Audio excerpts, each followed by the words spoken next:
Excellent début de semaine, madame, monsieur, bonjour et bienvenue à ces premiers bulletins sur Mondico Télévision, consacrés aux nouvelles en bref.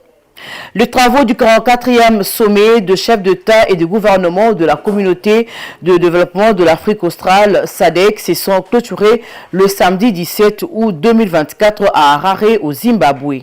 Au cours de ces travaux, les participants ont abordé les questions économiques, d'énergie ainsi que les questions de paix et de sécurité au sein de la sous-région.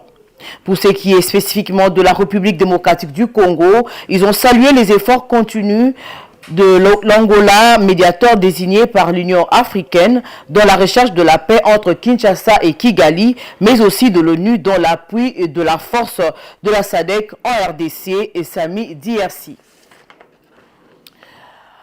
6 travailleurs humanitaires ont été tués en République démocratique du Congo entre janvier et juin 2024, a annoncé ce lundi Bruno Lemarquis, représentant spécial adjoint du secrétaire général des Nations Unies en République démocratique du Congo à l'occasion de la Journée mondiale de l'aide humanitaire.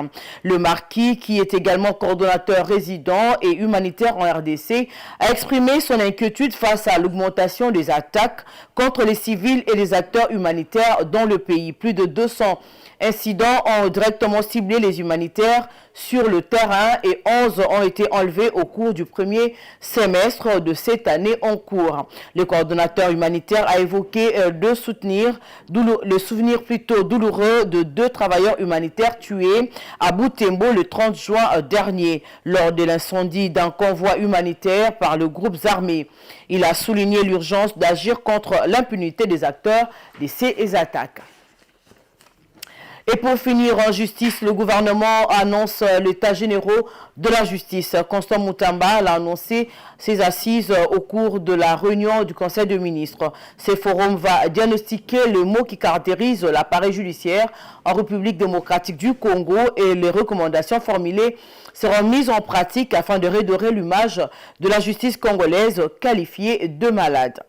Il faut également noter que depuis un certain moment, une guerre est ouverte entre le magistrat et le ministre de garde de Sceaux et le magistrat qui désapprouve son modus operandi depuis son arrivée à la tête de ces ministères. Ces nouvelles seront développées dans nos prochaines éditions. Merci d'avoir suivi et c'est la fin de ces 9h30 sur Mondico Télévision.